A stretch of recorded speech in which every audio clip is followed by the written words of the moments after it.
John.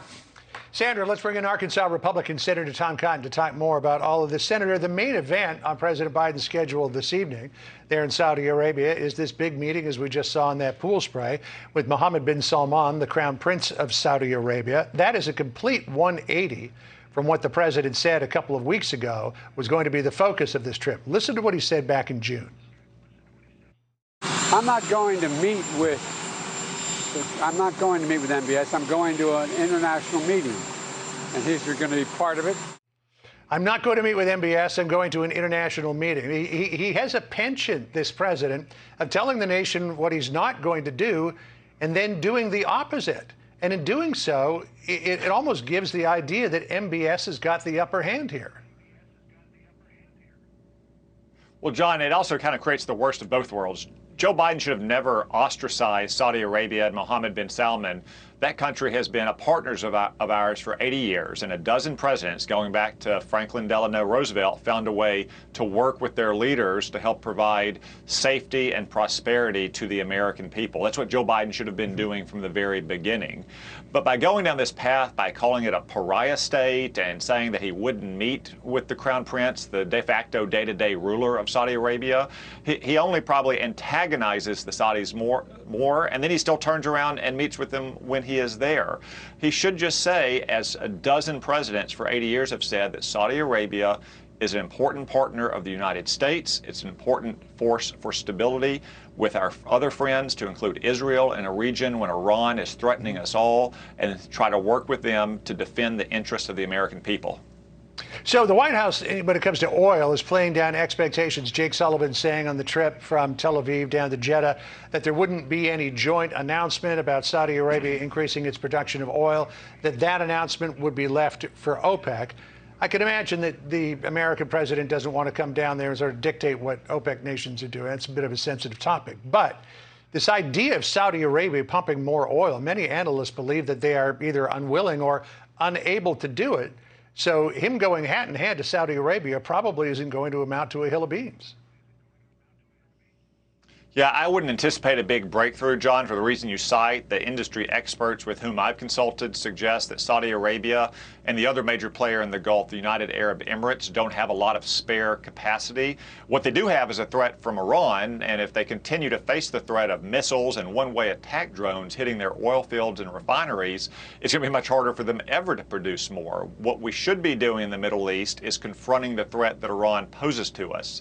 But if we're looking for spare capacity for oil, Joe Biden didn't have to fly halfway around the world. He could have just flown out to the Permian Basin in West Texas, or North Dakota, or Arkansas, or Louisiana, or any of the states in the United States that are blessed with those resources that we could be producing in much greater volumes if Joe Biden and the Democrats weren't waging a war against the oil and gas industry right here in America.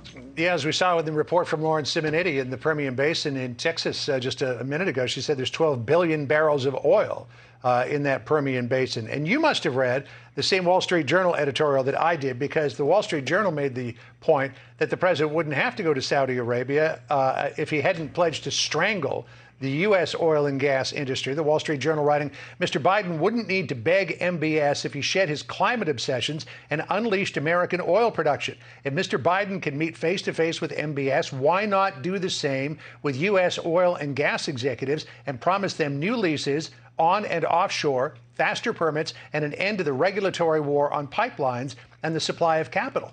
We were making this point the other day, and I believe it was Marsha Blackburn who made it, that if you're MBS, if you're Maduro, if you're Ibrahim Raisi in Iran, you're probably going to get a phone call from the president or the White House about oil. But if you are in the oil and gas industry here in the United States, the president's going to call you out for bad behavior. Yeah, it's one thing to deal with long-standing partners like Saudi Arabia or the United Arab Emirates, or certainly neighbors like Canada and Mexico. It's appalling, though, that the president earlier this year went hat in hand to sworn enemies like Iran and Venezuela to try to bail him out of a political problem of his own making, which is $5 a gallon gas. And we have that in no small part, as you said, for this war that the Biden administration, the Democrats, are waging against the oil and gas industry. I would say aided and abetted by much of Wall Street. You know, just this week, I sent a letter to Larry Fink at BlackRock, one of the leaders of the so-called climate cartel, which is trying to encourage people not to invest in the oil and gas industry or target major manufacturing companies that use it. That's a pretty blatant violation of the antitrust statutes, if you ask me. And all it does is continue to drive up the price of gas or the power to air conditioner to heat your home across the country, because it deprives the industry of desperately needed investments. You know, an oil well or a refinery, a pipeline, these are not sandwich shops. You don't just set them up and use them and then take them down. They are multi-billion-dollar investments that take decades. And if the government and Wall Street is threatening to strangle them, we shouldn't be surprised that not a lot of Americans want to put their savings there, and that's a direct contributor to $5 a gallon gas. You sent a letter to Larry Fink about all of that on Wednesday. Have you heard back yet? Not yet, but you know, they've been at this for a long time, and we're going to be at it for a long time. When we win the Congress this fall, I'm going to make sure that Congress conducts oversight into the climate cartel, which is helping the Democratic Party wage this war on the American oil and gas industry. Senator Tom Cotton of the great state of Arkansas, good to talk to you. Have a good weekend. Thank you, John.